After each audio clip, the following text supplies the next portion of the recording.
السلام علیکم. میں نے پوچھنا تھا کہ حدیث میں فرمایا گیا ہے کہ مرد کے لیے سب سے بہترین رفیق حیات کون ہے، تو میں نے پوچھنا تھا کہ لڑکیوں کے لیے سب سے بہترین رفیق حیات کون ہے؟ جو عورتوں کے لیے جس طرح مردوں کو کہا ہے تو لڑکیاں بھی اسی طرح دیکھیں نا.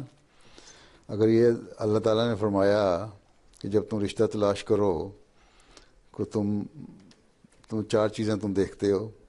تم کسی کا خاندان دیکھتے ہو، تم کسی کا دیکھتے ہو کہ دولت اس کے پاس کتنی ہے، پیسہ کتنا ہے، امیر ہے کہ غریب ہے. تم یہ دیکھتے ہو کہ اس کی شکل کیسی ہے ہیں، اور تم یہ دیکھ سکتے ہو اس کا دین کیسا ہے.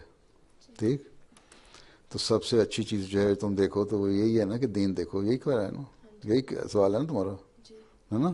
اسی کی بنیاد پر رہی ہے نا سوال.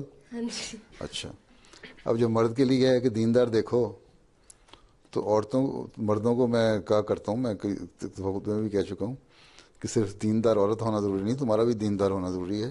ایک دیندار لڑکی، اگر لڑکا بدماش ہے تو اس کو کیا ضرورت ہے اس لڑکے سے بیاہی جائے. اس لیے مردوں کو بھی دیندار بننا پڑے گا. اس میں یہ بھی حکم ہے کہ جب تم دیکھو دیندار لڑکی دیکھو تو خود بھی دیندار بنو.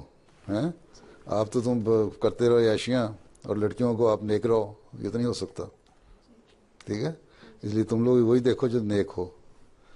ٹھیک ہے، جو نیک نہیں ہے اسے نہ کرو.